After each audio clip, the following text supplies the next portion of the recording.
is different. It's a bayonet mount, some idea, but it can also take C-mount lenses, but you will have to use a bayonet to C-mount adapter, which is easily available on different online platforms.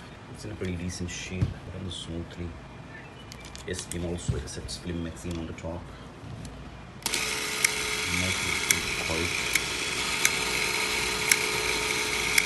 Very well taken care of. But also like here, the key canvas has been used.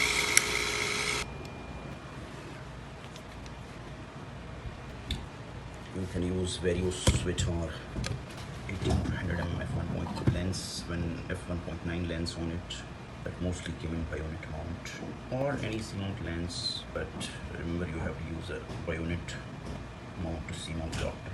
It is easily available on Amazon, eBay. In case you have any questions, comments, feel free to write to me.